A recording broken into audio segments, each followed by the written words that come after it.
Start off with sunshine today. A southeast wind, though, will start to increase during the afternoon. Clouds will increase. Look for a high of 53 or 54. By late afternoon, we're going to be seeing winds of 15 to 25. And then rain moves in tonight. Really windy at times, 15 to 30 mile per hour winds with higher gusts, soaking rain, and then skies slowly clear on Wednesday, probably mostly cloudy, the high 52, and still windy, west wind 15 to 30. That's forecast. I'm meteorologist Dan Satterfield on 95.9 FM, WTWX. Fog, it's beginning to lift, but it hasn't lifted completely. It's still foggy and 35 at the moment here at studio. News and weather together, the 8 o'clock edition. It is 8:05 and time to do some recollecting with Tony Simmons. Tony, how you doing this morning? Doing just good, Bruce. Our fog is gone up here. I'm sitting here at Boaz, fixing to go into work at Weathersafe Hardware. Yeah. We didn't have any fog between Douglas and Boaz, but we had a big frost. Thank goodness, I put a box across the front of my windshield last night, but I had to use my scraper, scrape the ice and the frost off the side of my window so I could see. Well, okay. It got pretty cold. It didn't. Y'all got below freezing at your place, though. I think so. I didn't even check the temperature before I left this morning. I don't know what we. You surely did. Y'all ran 4 degrees colder than we were this morning down here in the valley. The rooftops were really just solid white, so we had lots of frost. Yeah. Well, that's what we expect this time of the year. That's for sure. Oh, good. Hey, listen, I meant to ask you, we have one of our listeners say, hey, do you mind asking Tony if he remembers fox hunting when he was growing up? Do you or not? Well, I remember my daddy going fox hunting. Yeah. It was necessary. The fox was trying to raise the chicken house, the chicken coop, and Daddy would go out there hunting those foxes to try to dispose of them, but as far as the organized fox hunt, I've read about it, but I've never gone on one. Back in those days, there was organized fox hunts where the guys specifically had a particular riding suit. They rode their horses. They had a riding suit. They had a riding cap. They had their rifles there mounted on their saddles, and they would go out fox hunting. That's an organized fox hunt. But about in the country, I just remember the farmers out there where we lived in Martland, they'd have to hunt them for necessity to get rid of them. Oh, goodness. Well, actually, Gordon Harrelson and Robert Allen and several other folks here that I can recall would go out and just sit up nearly all night long, just listen to the dogs running and foxing. How about that? That was about all there was to it. Doggone. That's something I never did do. Never been on a fox hunt. Well, I'll be darned. That's unique. Okay, Put it on my bucket list. Bucket list. Golly. What else is on your bucket list for today? This morning, I ate breakfast at McDonald's with Dr. Randall Haney. He's my wife's first husband, and they shared the same grandmother. And I told him what I was going to talk about today, and he told about the days that back in the early 50s, living down there on the farm where my son lives, there with his grandmother, him gathering up kindling and putting it under the old wash pot. And that was usually back in old days, Mondays were wash days. And he said that his grandmother, out of Cornelius, would wash the clothes in an old cast iron pot, and with a fire under it, and the water get real hot, and she'd use maybe a round stick, and the old metal, the wooden with the metal rub board to wash the clothes. Then they would be hung out on the clothesline. That's what I want to talk about today, about our moms and grandmothers' clothesline ruse. Okay. Mother had sold these rules, my grandmother did too, that the clothesline must always been wiped before they hang out any fresh clothes. Mm-hmm. Socks must be hung out by the toes. Must be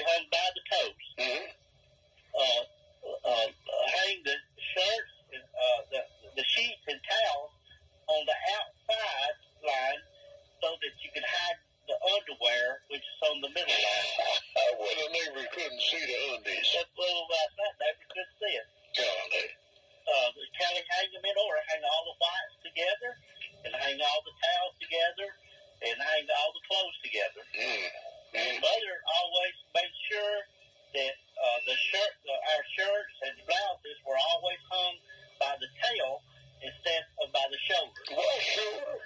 Yeah.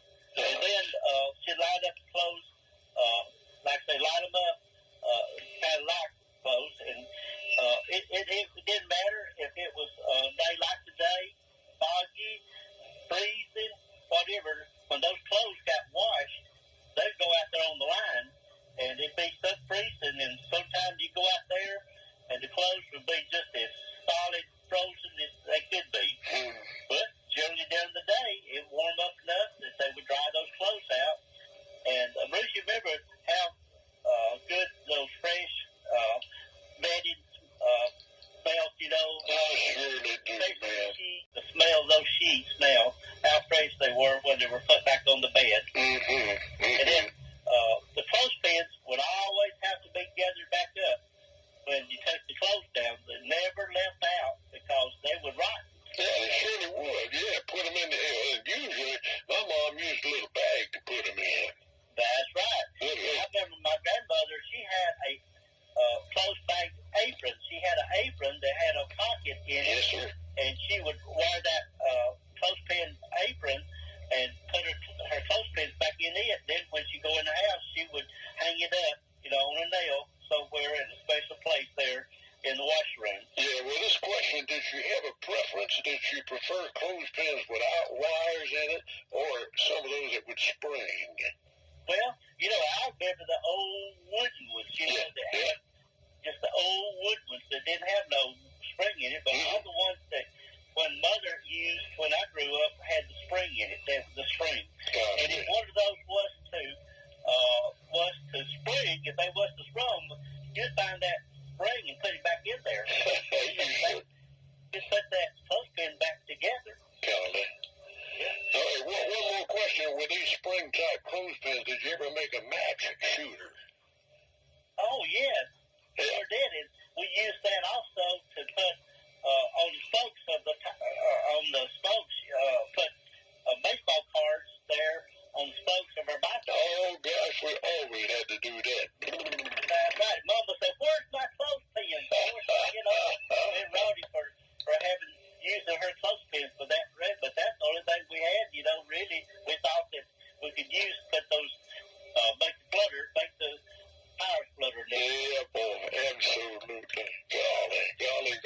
Well, I guess the supermarkets and maybe there at your hardware store, you still sell clothespins, do you? You can't. Well, that's right. You sure can. You still buy old-fashioned clothespins with the spring in it. Yes, sir. Sure can. Absolutely.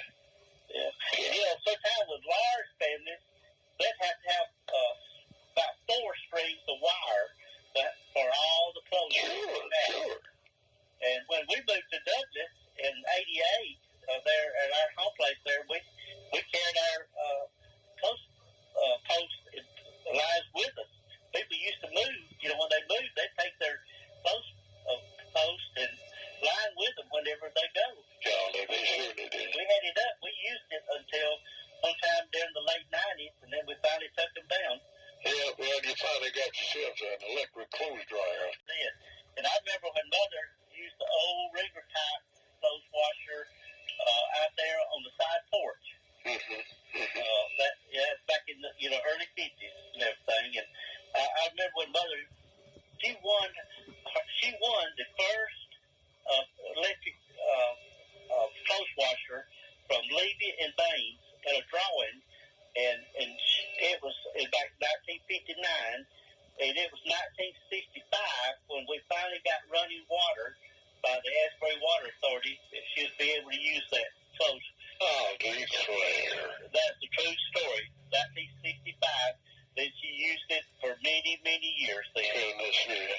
Boy, what an addition. And she won it. She won it. I got a picture of Bub Baines, and that they had it delivered. The semi reporter come out there, Jesse Cup, come out there and took a picture of Bub Baines holding. He had his hand on that washing machine, and Mother had her hand on it too. Right. I still got that write-up. That was in the Semi Reporter. I know, there's a lot of folks, Tony, that love to get in touch with you and share ideas with you. If if you don't mind, repeat your address, how the folks can share ideas with you. Everybody's on the World Wide Web. They can contact me by Tony R. Simmons, 44 at yahoo.com. Or they can, if they're on Facebook, they can Facebook message me, whether they're a friend of mine or whether they're not. We still have lots of people who want to become friends, and I try to add those that Facebook allow me to do so. So that's the way. Or they can see me out here at the store. Lots of people comes in the store. They'll come in today and said, I heard you on Bruce's show today, and they'll give me ideas. And I'll write it down. That's a great idea. Yeah, that's good. That's good. Keep on doing that, folks. Tony, it's been a joy this morning. That's for sure. I enjoy it, Bruce. I'll see you next Tuesday, okay? Yeah, boy. Thank you. You have a delightful day today. I appreciate it. All right. See you. Bye-bye. All right, that's it, folks. Tony Simmons and Recollections each Tuesday morning. It's just, I tell you, it's the shortest 10 minutes of radio, I do believe. This is your country. This is Country 95.9. WTWX Guntersville.